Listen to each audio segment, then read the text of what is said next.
Tractate Bava Batra, page 66. We will start with 65b, 9 lines from the bottom of the page. Several subjects we're going to discuss today. Number one, we continue the subject of attachment to the ground, meaning when you have the estate and you're selling estate, we have a constant problem with movable object, if it's included with the sale or not, if it wasn't specified in the contract. And the question is, there are some attachment or indirect attachment, soon you see, to estate that we need to ask if that's basically part of the deal or not. Indirectly, but you see soon how it's interconnected. We're going to revisit the subject of perush, which we discussed in the past. The subject of perush, in very short a vignette, abbreviation, is the idea that in Israel in those years they have a enforcement of the sabbatical year, which is 6 years of people who are working in the state, and the 7th year is the time that people rested. And part of that is the idea that all the loans or all the commitments between parties are on the surface abrogated, and several people who are in a way unscrupulous took advantage of that, and that caused the lender to withhold loans from people. So Hillel, the head of the community, instituted toward the rabbinic court rules that basically the party signed toward the rabbinic court, toward the Bet Din, and therefore people cannot circumvent the system by using or abusing the Shemitah, the sabbatical year. So we're going to revisit the subject of perush, that's called perush in Aramaic, in conjunction to this subject. Another subject we're going to speak, it's the idea of father of daughters who needs to get married, and we, meaning the rabbinic court, can access to the assets of the late father in order to pay for the dowry or the other expenses involved with tikkunei ketubah, with the married daughter. Simply speaking, if he already have an expense in certain amount for one daughter, for example, if he pays 50K for one daughter, we assume, taking assessment to the estate, that applies to other daughters as well, since he's no longer among the living and we need to make decisions. But if there's no precedented, we need to do which call isur nechasim, and therefore we just take a portion, a tithe from his estate, and that applies solely for the land or real estate. And the question left, how you treated income that come from rent, for example.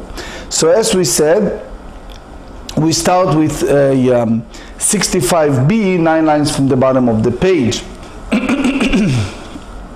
Earlier we talk about the disputation between Rabbi Eliezer and the Chachamim and the sages in regards to machteshet that was attached to the ground. And in short, we see soon the conjunction to the law of mikveh. Mikveh, the ritual bath. We explained several times in the past that needs to have 40 se'ah, that's the amount of water that needs to be, and it has to be a mei ma'ayan, the Torah spell it in the pasuk, spring water in particular, which is the percentage of raining water. And we cannot use maim she'uvim, which is if you have a pipe that basically suck the water in order to go from that point to the ritual bed, to the mikveh. Tanu Rabbanan, tzino shechakako ulvasof kva'o. If you have a pipe or a duct that one hollowed out and afterward attached to the ground or to the building, so basically that's invalidates, posel et hamikveh, invalidates the because it's the issue of maim shuvim, and therefore the water is channeled to the bath, so the water in the mikveh must be gathered directly from rain or a stream. And since you have this pipe in between, you basically draw it toward the vessel, toward the duct or pipe or others. So that's basically invalidated, make the mikveh pasul. If one hollow out a log and use it to channel water into the bath, this is considered a drawn water, maim she'uvim, is used as a vessel. However, kva'o ulvasof chakako. However, if you go the other way around, which is if one attach it first and afterward hollow it out, so they said, Eino poselet mikveh, it's not invalidated the mikveh. Before the log was hollowed out, it was already attached to and considered part of the ground. And therefore the act of hollowing it out does not turn it into a vessel. So basically what you see, in the Braita you speak about chakak vekava, and that's posel. And the other way around, it's not posel, it's not invalidated. So the Gemara asks, Mani, whom this Braita goes with, that all the idea of chakako, if he did it to the hollow out to the pipes, it has to be lo Rabbi Eliezer, lo Rabbi Eliezer, velo Rabbanan. If we have time, we'll go the Rambam and the Tosfot is the disputation here. The Rambam hold that Maim Shuvim is the Oraita, and others say that it's Rabbanon. See how it goes, because we're short, right? It's Erev Yom Tov. Anyway, hey Rabbi Eliezer, ilema Rabbi Eliezer the Bait. If you tell me that this is Rabbi Eliezer, that in the afterward Braita with regard to a cellar house, that any item attached to the ground is considered part of the house and is sold along it. So it's a problem, it's a difficulty. So he said, the whole idea of vessel, the shemkli, is problematic. Dilma hanu tamad Rabbi Eliezer savar mocher b'ayin yafa mocher. Rabbanan savar mocher b'ayin ra mocher. This is the old thing that we talked earlier. When someone sells, he sells it generously, which means anything that attached to that ground, it's part of the deal, or the sages said no. So they try to bring another source, and soon you see how they bring the source and how they reject that source. It's from another Braita. They said, Ve'ela Rabbi Eliezer the kaveret dvurim. This is Mishnah that appear in several places. For example, in Tractate Shvi'it, in the Mishnayot, chapter 10, Mishnah number 7, or Tractate Oktzin, chapter 3, Mishnah number 10. Kaveret Dvorim. Kaveret Dvorim, it's the beehive, the place that you have all these bees that attach to the ground by clay. So that's the Rashbam. He said, מחוברת לקרקע ביתית. רבי אליעזר אומר, הרי כקרקע, וחודבים עליה פרוס בול.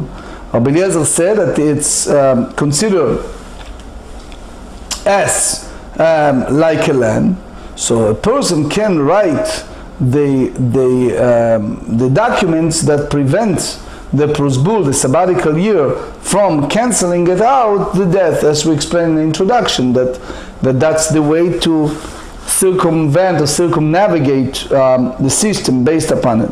So basically, this type of document cannot be written unless the borrower owns some land, and the beehive is considered like land for this purpose.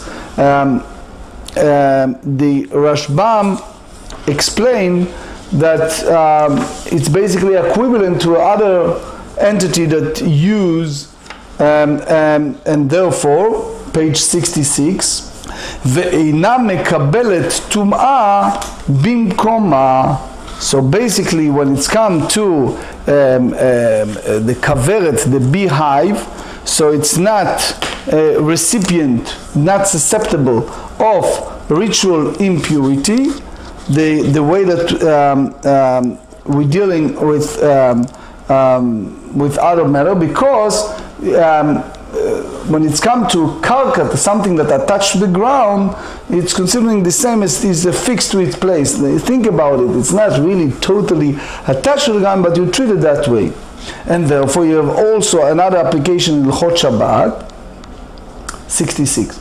והרודה ממנה בשבת, if someone removes honey from that beehive on Shabbat, so it's basically considering the same as tolesh, that he uprooted from the ground a plant, in a sense. So if he did it unintentionally, chayav chatat, he needs to bring the sin offering.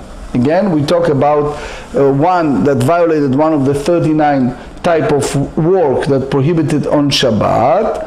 So if he did it as a toladah, it's a subsequent, unintentionally, so he needs to bring a sin offering. If it's intentional, obviously is the skila and kaweh. That's the well-known Gemarrah in Bava Batra chapter 2. So one of the melachot, as the Rashbam explained to us in L'chot Shabbat chapter 7, is melechet kotzer, the one who basically cut or uprooted produce. That's the Mishnah in Shabbat 73. So tolesh, uprooted, is toladah, is a subsequent of this type of work. So anything the Egleita will say, that anything that one uprooted from the place that it was originated, it's considering a toladah of that type. The Rashbam elaborates, we just give the key point. The sage said it's not considering as part of the land, therefore that's not sufficient to use the prosbul. Kabbala to its recipient of ritual impurity, even if it's attached to the ground bimkoma in its place. If someone unintentionally removes honey from it on Shabbat, is exempt from bringing a sin offering. Because again, that's the whole idea, that it's not considering as a karka. So the Gemara rejected that and said, Hatam, in regards to beehive, כדאמר רבי אלעזר תעמד, אמר רבי אלעזר תעמד רבי אליעזר, דכתיב ויטבול אותה ביערת הדבש. This is a well-known verse that Yehonatan did it with his father King Saul, during the war against the Philistines. So Saul make the people taken a vow that they should not eat anything until the evening's time. Yehonatan, his son, did not hearken, not listen, or not follow what this strong oath from his father, and he basically dug the bed in that honeycomb, and he tasted. That's called Ya'arat Advash. In Shir Hashirim, in a Song of Songs, in chapter 5, they said, Achalti Ye'ari im divshi, which means that he ate the honeycomb with the challah when the honey is still there. Anyway, so ma ya'ar hatolesh mimeno b'Shabbat chayav chatat. The same way as the forest, one who picked anything from a tree on Shabbat is liable to bring a sin offering. Avdvash harodeh mimeno b'Shabbat chayav chatat. The same way as honey, one who removes honey from it on Shabbat, he is bringing sin offering.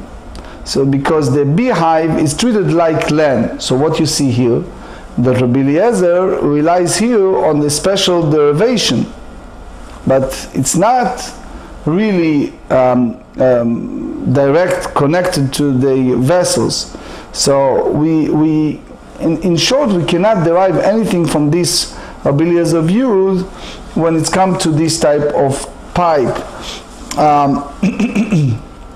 The Rashbam said here,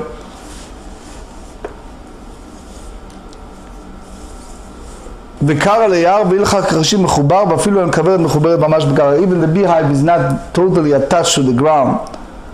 So the Kovetz Se'arot said that only the honey in that sense is considering karka, is not the kaveret, not the beehive. So the question is, when you speak about honey, and you say that you make it like a regular karka, and you write prosbul on that.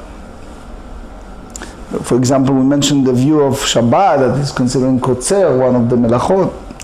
The question is, it's still not a serious proof that he's considering a karka. Remember, it's a total separate entities in that sense. You can't call it land per se.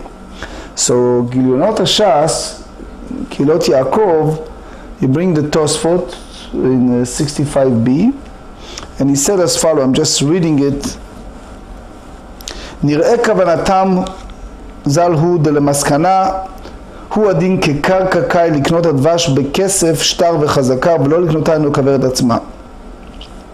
אך בסבב מחצית השקל כאן כתב על ידי הדבש שמגזרת הכתוב יש לו דין מחובר גם הכברת מכשיר מחובר ואין ערב לשון תוספות. Anyway, אלא, so the Gemarrah rejected the notion, the early notion of Rabbi Elazar, and they said, Ela Rabbi Elazar the daf. So here we talk about different one. We talk about Rabbi Elazar dealing with the baker's board, which he need the dough. Detnan. This is Mishnah in Tractate Kelim, chapter 15, Mishnah 2. Daf shel nachtomim, a baker's board, shekva'o bakotel, that was affixed to the wall. Rabbi Elazar metaher. Rabbi Elazar said that he's not susceptible to ritual impurity. Why? Because, as we said, kol ha-mechubar la-karka, anything attached to the ground, ke-karka, so therefore is not recipient, not susceptible to ritual impurity. V'chachamim metam'im, the sages said it is tamei, it is impure. So it means, what you see here, that according to Rabbi Eliezer, anything that is affixed to the ground or to something else that is affixed to the ground is treated like a land. So you cannot be metamei, cannot become ritual impure. So mani, I Rabbi Eliezer afilu chakakol v'sof kva'o, I Rabbanan afilu kva'o l'sof chakakol nami. So he said, לעולם רבי אליעזרי ושני פשוטי כלאזר טומאה דרבנן. So you have to say that here, when you talk about wooden vessel, is the whole idea of tumah, of ritual impurity, is by rabbinic law. Because if you go by the Torah law, they are not vessels susceptible to ritual impurities. So what you see here, that Rabbi Eliezer agrees that the baker's board is affixed to the wall. So it's and it's just a rabbinic. So the Gemara rejected that and said, Michlal dishiva deoraita. So what you see here, that the drawn water added to the ritual bed that does not already contain the necessary quantity of water invalidates it. So it basically applies by the Torah law. 66b, Hakaimelan de Rabbanan. We maintain that the drawn water invalidates a ritual bed. It's only applied by a rabbinic law. Another rejection, ועוד אמר רבי יוסי בן חנינה בדף של מחתכת מחלוקת. He said when it's come to a board of metal, it's a disputation between Rabbi Eliezer and Chachamim in the Mishnah. The Gemara said, לא לעולם רבנני, שהנשיבה דרבנן. יחי אפילו חרקול וסוק ועונמי. The Gemara said, שהנאתם דאיקרא תורת כלי עליו בתלוש. So the Rashbam in Sefer Tahara, Ilchot Mikveot, chapter 4,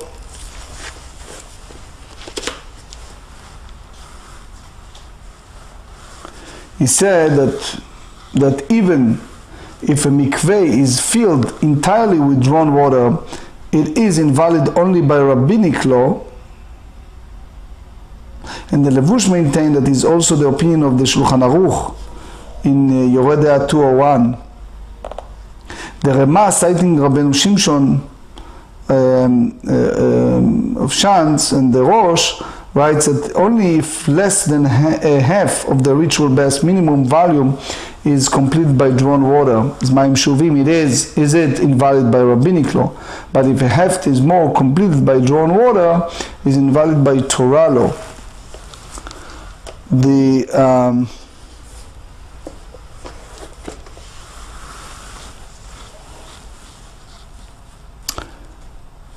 Rashbam and the Tosfot here from Rabbeinu Tam hold that they said if it's all drawn water, kulo sha'uv, so obviously it's pasul midoraita, is invalid by the Torah law. The Ran in Tractate Bava Batra, page 5, bring Rabbeinu Tam. He said the 3 lugin that it's drawn, poslim et hamikveh b'tchila, that it's biblical. Only if you have some, קצת מים כשרים, and you add to 3 lugim shuvim, that's rabbinic, posel d'Rabbanan. But the Mechaber in Shulchan Aruch Yoredea in Reish Aleph, Seif Nun Gimel, said, Kulo Shaul pasul rak midrabanan. If it's all drawn water, is invalidated only by a rabbinic law. So the way the Shach said, the way that you can metaher, that you can transfer it to make it tahor, is by connecting it to a raining water, even אפילו בכל שכן ולא בעינן כשופר את הנוד. The Rama said that כולו שהוא פסול מדאורייתא. But the דברי חיים in הלכות מקוואות said that bring most of the poskim that say that כולו שאוב is only פסול מדרבנן. Anyway, it's a lot to discuss. We can digress for a long time over that. In short, the Tur and many others say that you can אפשר לטבול, you can use it, because למעשה is יחקק. We always say that it's come to practical halachot, one should ask a prominent posek. But anyway, the next short sugya, when it's come to a produce, pri. So pri, it needs to be mukhshar, it needs to be validated by one of the seven mashkim, that they have potential to be susceptible of ritual impurity, Kabbala tum'ah. It's called Yad Shachat Dam. Yad, Yud is Yain, Dalet is Dvash, honey, Shachat is a shemen, Shin shemen oil, Chet is Chalav, is another liquid, Tal. Then you have Yad Shachat Dam. Dam is a Dalet. It's Dam, Mem is Maim. So only it has to be L'ratzon Ba'al Habayit, with the wishes of the owner. Even Tchila B'ratzon, that's the beginning. So there has to be Shenofel Al Davar Talush. Anyway, so they said, Bay Rav Yosef, make sure שחשב עליהם להדיח את האצטרבולים. So you have this rainwater that was falling, and the owner consequently desire that it should fall so that it will wash his immovable lower milestones. So what about the seeds of the milestone? Maul Israel. According to Rabbi Eliezer, it's not an issue. It says that anything that is attached to the ground, considering it the same as the ground. So the lower milestone is attached to the ground, so it's not an issue. That disputed and said, so it's not considered. What's the halacha? How do you treat this? You said it is susceptible to ritual impurity or not? So the Gemara conclude that it's teikut. Tish b'iteretz kushiyot ba'abayot is stand unresolved. Now the subject we mentioned earlier, father is no longer among the living, is to take care of the daughters. How you treat it? So it says, Shalach leRav Nechemia bered Rav Yosef leRabba bered Rav Huna zutei lena'ar de'ah ki atya hach iteta lekamach. So that woman who come before you, she was entitled to get from the estate of her father. So he said to him, that's based on the, Rashi said it in Ketubot 69. Anyway, so it said, 67, Agba isur nichsei. So basically you give 1/10 of the father estate. That's basically the Chazal, the rabbinic ordinance, that states that if a man dies, his sons are obligated to give his daughter a tenth of his land properties as a dowry in a dunya, and collect even his immovable lower milestones, afilu mitztrulei derechayim. So that's basically Rav Nechemia hold the same as Rabbi Eliezer, kol hamechubar lakarka kekarka. So you can do it in the state. Maravashi ki avina de Rav Kahana, magbinan afilu ma'amala de batei, even from the rent we can collect, because he, in that sense, consider that the same as karka, the same as the ground, because the money is earned from real estate, so it's too is the status of land property. So that's basically when you think about the dowries, that is part of the income and part of the expenses. So the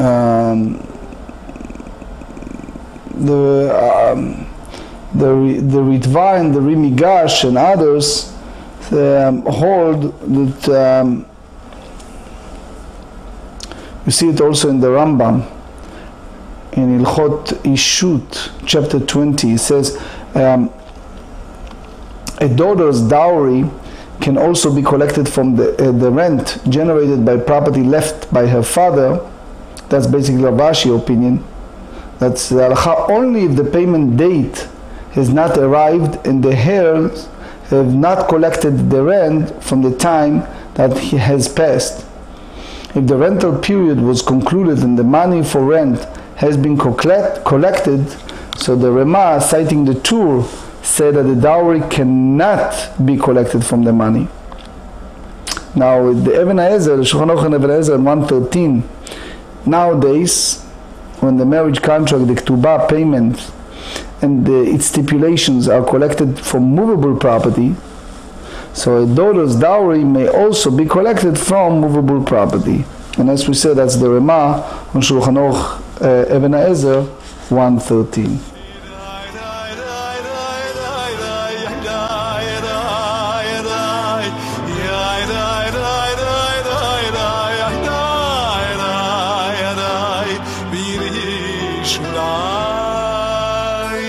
Kabbala.